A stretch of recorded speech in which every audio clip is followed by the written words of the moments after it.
হরে কৃষ্ণ। শ্রীল ব্যাসদেব তিনি রামায়ণ মহাভারত রচনা করেও বিভিন্ন গ্রন্থ লিখেও তিনি শান্তি পাচ্ছিলেন না। ওনার মনটা খুব বিচলিত ছিল। তখন তিনি ভাবছিলেন, নিশ্চয়ই আমি কোথাও অপূর্ণ রয়েছে। আমি কেন এত গ্রন্থ লিখেও আমি কেন শান্তি পাচ্ছি না, তিনি এভাবে নিজেকে প্রশ্ন করতে লাগলেন। আর তিনি ভাবতে লাগলেন যে ওনার ত্রুটিটা কোথায় হয়েছে, তিনি কেন ভিতর থেকে শান্তি পাচ্ছেন না। তো যখন তিনি এভাবে অত্যন্ত বিচলিত ছিলেন, তখন ওনার গুরুদেব শ্রী নারদমুনি ওনার কাছে এসেছিলেন। এসে বলেছিলেন, হে ব্যাসদেব, তোমাকে কেন এত বিচলিত দেখাচ্ছ? তুমি এত গ্রন্থ অধ্যয়ন করেছ, তো গ্রন্থ তুমি লিখেছ, কিন্তু তুমি এত বিচলিত কেন? তখন ব্যাসদেব বলেছিলেন, হে গুরুদেব, আপনি তো তার কারণ জানেন কেন আমি এত বিচলিত।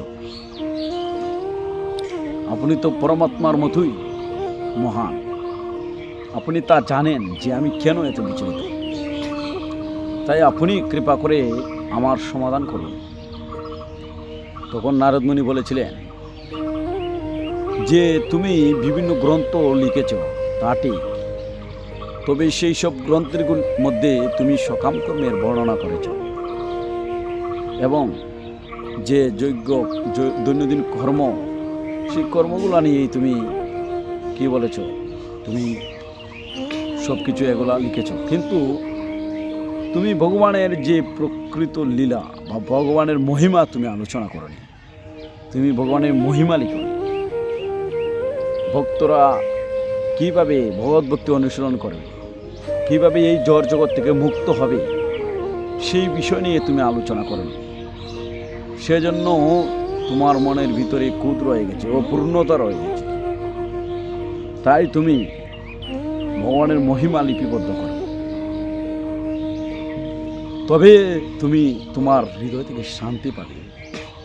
তখন ব্যাসদেব বুঝতে পেরেছিলেন যে এখানেই হয়তো আমার ত্রুটিটা রয়েছে, তাই হয়তো আমার মন বিচলিত।